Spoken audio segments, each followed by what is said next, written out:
उच्चारण जो हमने यहाँ लिखा है ये क्यों लिखा है, तो देखिए हमने अभी बताया आपको कि स्वर वर्ण वे वर्ण हैं जिन्हें बोलते समय अन्य वर्ण की सहायता नहीं ली जाती है।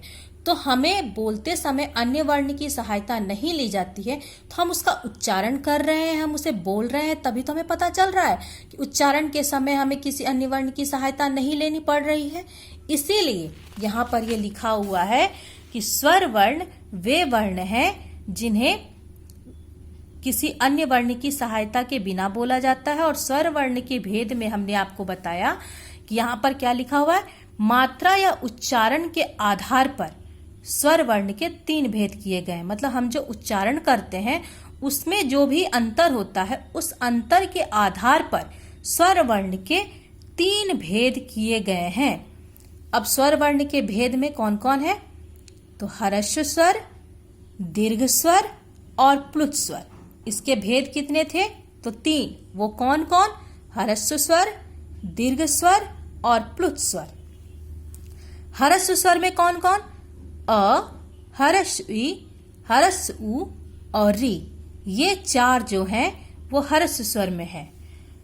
दीर्घ स्वर में 7 हैं। कौन कौन, आ, दीर्घ ई, दीर्घ उ, ए, ओ, औ। ये 7 हैं। अब आप प्रश्न पूछोगे कि मैम आपने पीछे पहले बताया कि स्वर वर्ण की संख्या 11 होती है और 11 स्वर वर्ण को आपने ह्रस्व स्वर में 4 डाल दिया, दीर्घ स्वर में 7 डाल दिया, तो 11 तो यही हो गए।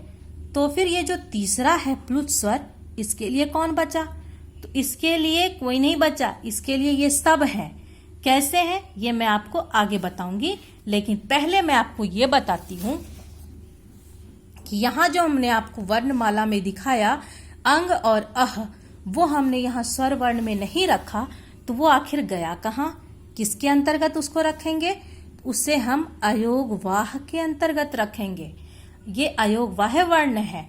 कैसे अयोगवाह वर्ण है, कौन होते हैं ये अयोगवाह वर्ण, तो देखो अयोगवाह का अर्थ क्या होता है। अयोगवाह वर्ण वे वर्ण हैं जो किसी वर्ण के साथ जुड़कर वहन ना हो सके। क्या कहा गया, अयोगवाह वर्ण वे वर्ण हैं जो किसी वर्ण के साथ जुड़कर वहन ना हो सके, मतलब चल ना सके, वो किसी के भी साथ जुड़कर वो नहीं चल सकते हैं। ऐसे ही वर्ण अयोगवाह वर्ण कहलाते हैं। इनकी संख्या 2 है। कौन कौन, अंग और अह। अब कैसे ये किसी के साथ नहीं जुड़ते हैं, तो देखो हमने पहले पढ़ा है स्वर वर्ण, इसको हम लोग लेके चलते हैं स्वर वर्ण में। अब कैसे ने स्थान दोगे, किसी में के साथ तो इसको रहना ही है, स्वर में दे दो स्थान या व्यंजन में दे दो। तो चलो हम लोग लड़के इसको स्वर में स्थान दिलवा देते हैं। लेकिन स्वर वाले बोलते हैं कि हमारी जो परिभाषा है कि वे वर्ण जिन्हें बोलते समय अन्य वर्ण की सहायता नहीं ली जाती है उन्हें स्वर वर्ण कहते हैं। तो आप अगर उसे हमारे में रख दीजिएगा तो उसे इस परिभाषा के आधार पे उतरना होगा, इस शर्त को मानना होगा। तो हमने उसे चलिए यहाँ रख दिया। लेकिन अब हम देखते हैं कि क्या इसके उच्चारण में किसी अन्य वर्ण की सहायता नहीं लेनी पड़ती है। आप इसका उच्चारण कीजिए अंग, अह। अब इसके उच्चारण में हम क्या पाते हैं, अंग जैसे ही हम बोलते हैं तो आपको क्या लगता है कि ये पूरा का पूरा साउंड इसका है, नहीं। अंग, अ के बाद जो एक ग की तरह एक उच्चारण हुआ अंग, अ के बाद की जगह जो साउंड आ रहा है वो इसका मूल साउंड है। लेकिन वो आवाज लाने के लिए, वो ध्वनि लाने के लिए हमें अ का सहारा लेना पड़ता है। अंग, आप देखिए कि हम अ का उच्चारण करते हैं तब इसका मूल साउंड आता है। और अह में भी वही बात होती है। अ के बाद जो एक ह की तरह उच्चारण हुआ अह, वो इसका मूल साउंड है, वो इसका मूल ध्वनि है। लेकिन उस ध्वनि को लाने के लिए हमें अ का सहारा लेना पड़ता है। मतलब स्वर वर्ण की जो परिभाषा है कि वे वर्ण जिनके उच्चारण में किसी अन्य वर्ण की सहायता नहीं लेनी पड़ती है, उस हिसाब से तो ये खरे नहीं उतरता। मतलब हमें अंग और अह के उच्चारण के लिए, उसके उच्चारण को करने के लिए हमें अ वर्ण का सहयोग लेना पड़ रहा है। मतलब ये स्वर वर्ण में रहने योग्य नहीं है, तो स्वर वर्ण से इसे निकाल दिया गया। स्वर वर्ण से इसे निकाला गया, कहाँ डाल दिया गया, व्यंजन वर्ण में। अब जब इसे व्यंजन वर्ण में डाला गया तो क्या देखते हैं कि व्यंजन वर्ण की परिभाषा है, व्यंजन वर्ण वे वर्ण है जिनके उच्चारण स्वर वर्ण के सहयोग से ली जाती है। तो जब ये व्यंजन वर्ण में गया तो देखते हैं कि ये व्यंजन को उच्चारित करने में मदद कर दे रहा है, व्यंजन के उच्चारण में इसका सहयोग हो रहा है, इसके मदद से व्यंजन वर्ण का उच्चारण हो जा रहा है। कैसे? अब क के ऊपर हमने जो ये अनुस्वार लगाया ये तो ये है, तो देखो अब इसका उच्चारण कैसे हो जा रहा है, कंग। ये क को उच्चारित करने में मदद कर दे रहा है ना, कंग। क के बाद आ रहा है इसका उच्चारण और उसके वजह से ये क का उच्चारण हो पा रहा है। और क के बाद भी इस विसर्ग को हम लगा देते हैं तो इसका भी उच्चारण हो जा रहा है, कह, कंग, कह, कंग, कह। मतलब ये व्यंजन को उच्चारित करने में मदद कर रहा है। ख के ऊपर भी लगा दीजिएगा तो उसमें भी हो जाएगा खंग, खह। अब आप ये समझिए कि ये दोनों वर्ण ऐसे वर्ण हैं जिसे स्वर वर्ण में जब रखा गया तो ये व्यंजन के गुणों को लिए हुए है, व्यंजन के गुण को ये अपनाए हुए है कि ये अपने उच्चारण करने के लिए स्वर वर्ण की सहायता ले रहा है। और जब इसे व्यंजन वर्ण में डाल दिया गया तो ये देखा गया कि जब ये व्यंजन वर्ण में चला जाता है तो स्वर वर्ण के गुण को अपनाए हुए है कि ये व्यंजन को उच्चारित करने में मदद कर दे रहा है, तो इसे इससे भी निकाल दिया गया। मतलब स्वर वर्ण से भी बाहर, व्यंजन वर्ण से भी बाहर। तो इन दोनों का एक अलग ही ग्रुप बना दिया गया जिसे कहते हैं अयोगवाह वर्ण। अब आप समझ गए, अंग और अह क्या कहते हैं, इसे अयोगवाह वर्ण कहते हैं। मतलब स्वर वर्ण की संख्या 11 है, अ से लेकर औ तक स्वर वर्ण, और साथ में अंग और अह ये अयोगवाह वर्ण है। समझ गए? अब हम लोग इसके बारे में जानेंगे, स्वर वर्ण के भेद, इन तीनों के बारे में हम लोग डिटेल से पढ़ेंगे। स्वरों के प्रकार, सबसे पहले है हमारा ह्रस्व स्वर। ह्रस्व स्वर किसे कहते हैं तो हम लोग पहले इसे जानते हैं। ह्रस्व को लघु और छोटा भी कहा जाता है। ह्रस्व स्वर के बारे में क्या बताया गया, तो ह्रस्व को लघु और छोटा भी कहा जाता है। ह्रस्व को क्या कहा जाता है, लघु भी और छोटा भी। वे स्वर जिन्हें बोलने में कम समय लगता है वे ह्रस्व स्वर कहलाते हैं। इनकी संख्या 4 है। ह्रस्व स्वर के बारे में हमें पता चला कि ह्रस्व स्वर वे स्वर हैं, ह्रस्व स्वर को और किस नाम से जाना जाता है, तो लघु और छोटा इस नाम से भी जाना जाता है। और साथ ही साथ ह्रस्व स्वर की जो विशेषता है, जिसके आधार पर इसकी पहचान होती है, तो ह्रस्व स्वर वे स्वर हैं जिन्हें बोलने में कम समय लगता है, वे ह्रस्व स्वर कहलाते हैं। और इनकी संख्या 4 है। वो 4 कौन कौन है? उदाहरण में अ, ह्रस्व ई, ह्रस्व उ, री। अब देखिए यहाँ ह्रस्व को क्या बताया गया था कि इसे छोटा भी कहा जाता है। आप खुद कई बार कहते हो ना, छोटी, छोटाऊ कहते हैं ना, तो इसी आधार पर इसका ये नाम रखा गया है। ह्रस्व स्वर जिसे लघु भी कहा जाता है और छोटा भी कहा जाता है, और इसे बोलने में कम समय भी लगता है, तो ये ह्रस्व स्वर कहलाते हैं। और इनकी संख्या 4 कौन कौन? अ, ह्रस्व ई, ह्रस्व उ, री। अब है दीर्घ स्वर। दीर्घ स्वर किसे कहते हैं, तो दीर्घ को गुरु और बड़ा भी कहा जाता है। दीर्घ को क्या क्या कहा जाता है, तो दीर्घ को गुरु और बड़ा भी कहा जाता है। मैं क्लास में पूछूंगी आप लोगों से कि ह्रस्व को और क्या क्या कहा जाता है, तो आपको याद होना चाहिए कि लघु और छोटा भी कहा जाता है।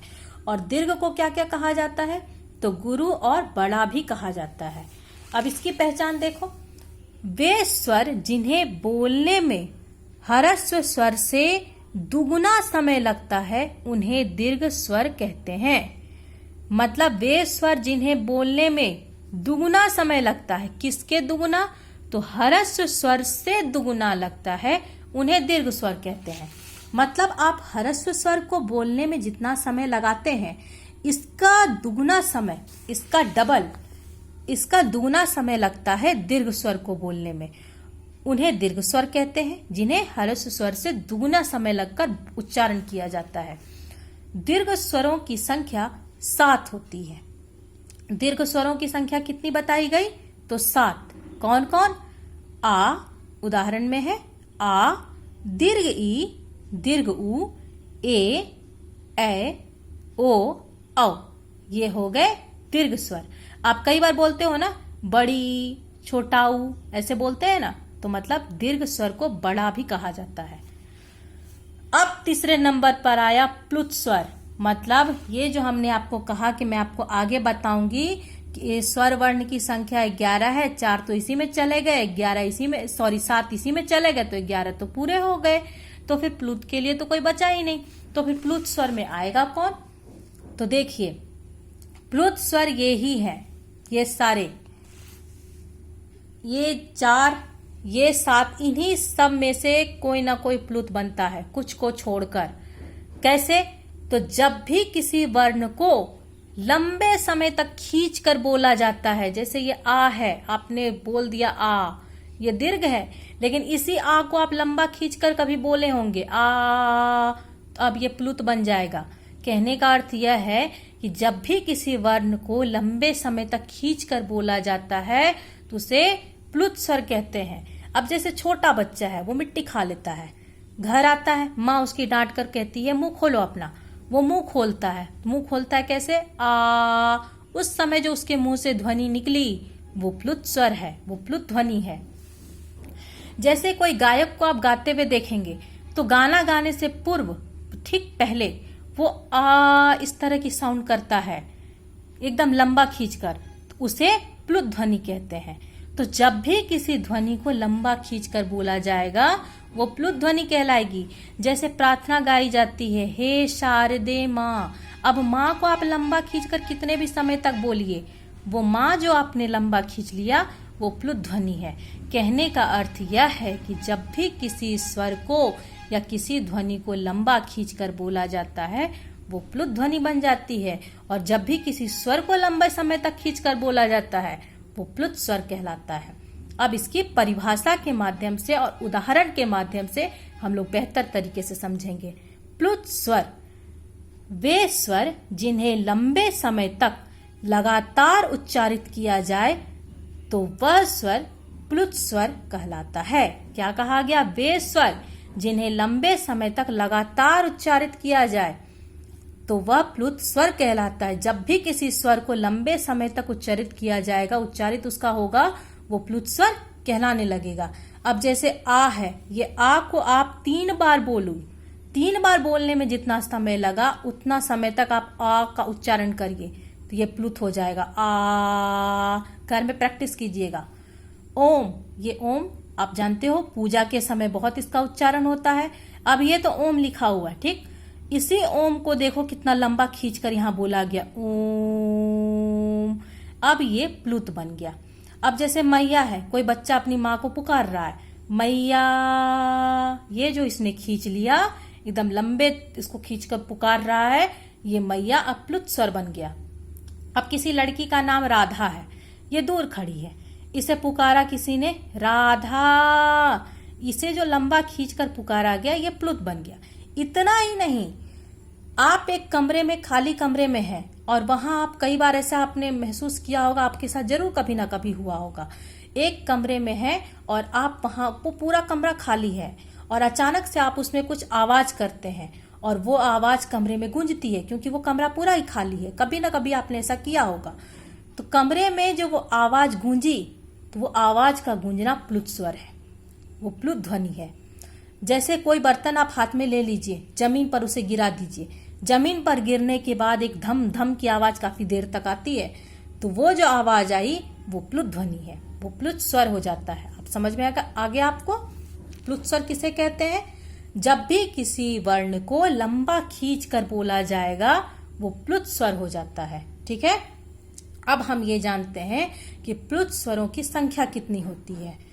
तो इसकी तो संख्या हो गई 4 ह्रस्व स्वर की, दीर्घ स्वर की संख्या हो गई 7। अब इसकी कितनी है? आइए, प्लुत स्वरों की संख्या 8 होती है। अब स्वर वर्ण की संख्या तो 11 होती है, तो उसमें से किस 8 को हमने ले लिया प्लुत स्वरों में, किस 3 को हमने छोड़ा? अब देखिए उदाहरण में, ह्रस्व स्वर में हमने केवल अ को लिया, ये जो 4 हैं इसमें ये 3 को हमने छोड़ दिया, सिर्फ अ को ले लिया गया, तो वो 3 नहीं है। क्यों नहीं है मैं आपको आगे बताती हूँ। और दीर्घ स्वर में ये 7 ले लिए गए, तो दीर्घ स्वर में ये 7 हो गए और हर्ष स्वर में अ केवल, तो ये 8 जो है वो प्लुत स्वर है। अब आप पूछिएगा कि मैम दीर्घ स्वर में तो ये 7 सारे के सारे आ गए, लेकिन हर्ष स्वर में ये केवल 4 में से केवल अ ही आए, ये 3 क्यों नहीं? तो जैसा कि हमने हर्ष स्वर की परिभाषा में पढ़ा कि जिन्हें बोलने में कम समय लगता है वे हर्ष स्वर कहलाते हैं, तो इन्हें बोलने में कम समय लगता है। लेकिन दीर्घ स्वर में क्या बोला गया कि वे स्वर जिन्हें बोलने में हर्ष स्वर से दूना समय लगता है उन्हें दीर्घ स्वर कहते हैं। और प्लुत में हमने पढ़ा कि वे स्वर जिन्हें लंबे समय तक लगातार उच्चारित किया जाता है वे प्लुत स्वर कहलाते हैं। अब अगर ये हर्स्व ई को लंबे समय तक खींचकर बोला गया ई, तो यह प्लुत बनने से पहले तो दीर्घ बनेगा, क्योंकि अगर उसको लंबे समय तक दुगुने समय तक बोला गया ना, यहाँ पे दुगुना समय तक अगर हर्स्व स्वर को बोला जाएगा तो वो दीर्घ बनेगा। तो अगर इस हर्स्व ई को दुगुने समय तक लंबा खींचकर बोला गया तो पहले तो वह दीर्घ ई बन जाएगा। अब अगर दीर्घ ई ये बन गई, हर्स्व ई किस में बन गई? दीर्घ ई में। अब अगर प्लुत बनेगा तो ये दीर्घ ई बनेगी, हर्स्व ई नहीं बनेगी, तो ये दीर्घ ई बन जाएगी। कौन? तो प्लुत स्वर।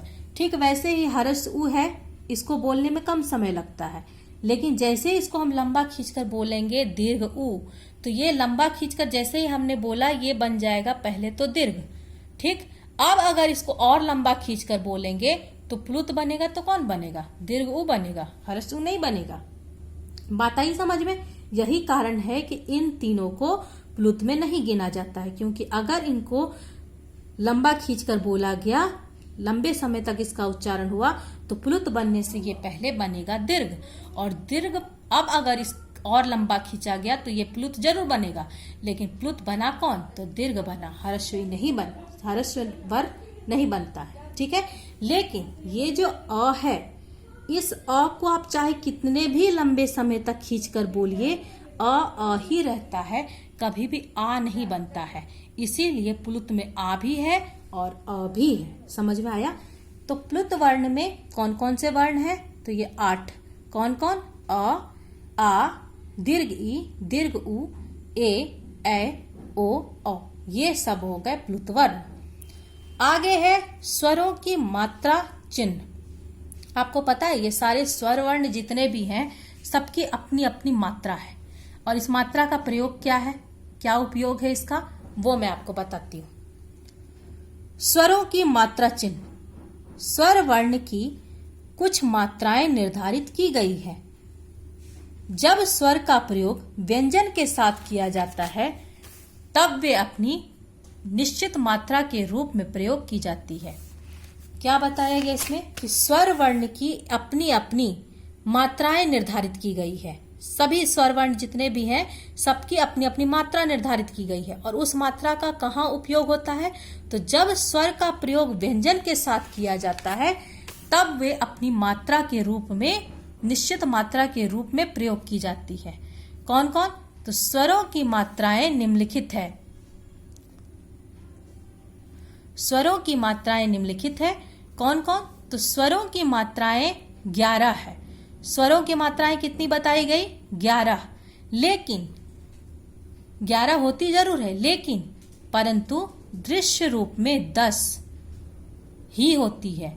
स्वरों की मात्राएं 11 जरूर है, लेकिन दृश्य रूप में, कहने का अर्थ है कि हमें दिखाई जितनी देती है, दृश्य रूप मतलब दिखाई देने योग्य, तो दिखाई देने योग्य केवल 10 ही होती है। कौन एक नहीं है?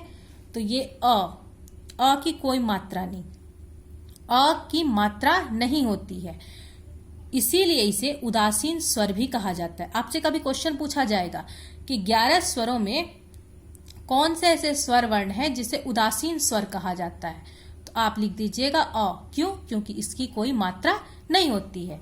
उदाहरण में देखो महल, अब इसे हम तोड़ रहे हैं, मतलब इसे हम वर्ण विच्छेद करते हैं। म हलंत धन अ, ह हलंत धन अ, धन ल हलंत धन अ। इसमें देखो म से, म में अ शामिल था, तो म हलंत किए अ बाहर हो गया, ह हलंत किए अ बाहर हो गया, ल हलंत किए अ बाहर किए। लेकिन मतलब इन सब में अ था, लेकिन क्या हमें यहाँ कहीं मात्रा के अनुसार दिखाई दे रहा है कि इसमें अ है? नहीं, अ केवल वर्ण को पूरा करता है, लेकिन कहीं भी उसकी मात्रा दिखाई नहीं देती है। बाकी सारे वर्ण जो हैं आ से लेकर औ तक इसकी अपनी अपनी मात्रा है। आ की मात्रा इस तरह से होती है खड़ी पाई में, जैसे माता, माँ में भी आ की मात्रा है, ता में भी आ की मात्रा है। हर्ष ई इसकी मात्रा इस तरह से होती है, जैसे खिल मिल, ख में हर्ष की मात्रा, माँ में हर्ष की मात्रा। दीर्घ ई की मात्रा ऐसे होती है, जैसे मीटर, मीटर में म में जो मात्रा है वो दीर्घ की मात्रा।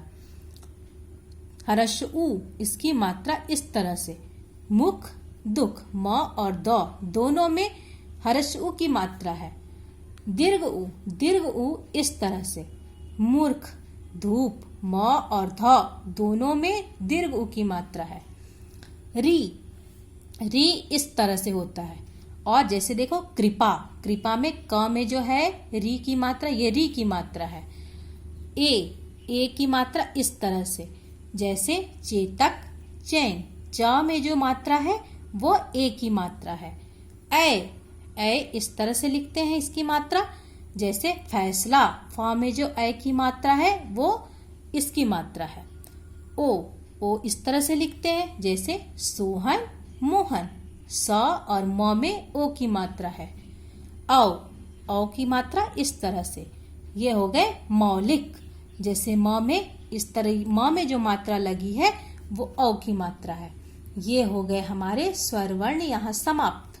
स्वर वर्ण के अंतर्गत वर्ण विचार के अंतर्गत हम लोगों ने व्याकरण किसे कहते हैं वो सीखा, व्याकरण के भाग कौन कौन से हैं वो जान लिए, वर्ण विचार किसे कहते हैं वो हमने जाना, वर्ण किसे कहते हैं वो उससे हम लोग परिचित हुए, वर्ण और अक्षर में क्या अंतर है ये महत्वपूर्ण चीज हमने जाना। क्लास में आइएगा आप लोग, मैं पूछूंगी आप लोगों से ये प्रश्न। इसके बाद हम लोग वर्णमाला से होते हुए वर्ण के भेद और स्वर वर्ण के बारे में हम लोग आज विस्तार से पढ़े। और इम्पोर्टेंट चीज प्लुत स्वर और अयोगवाह्य वर्ण, ये मैं आने के साथ आपको पूछूंगी। आप लोगों के लिए होमवर्क रहा कि आप स्वर वर्ण विचार और स्वर वर्ण का प्रोजेक्ट बनाइएगा। साथ ही साथ कुछ इससे इम्पोर्टेंट पॉइंट्स के मैं निकालकर प्रश्न आपको दूंगी, जिसके उत्तर भी आपको देने हैं। स्वर वर्ण यहाँ समाप्त हो चुका। अगली कक्षा में मैं आप सभी को व्यंजन वर्ण पढ़ाऊंगी। ठीक है, धन्यवाद।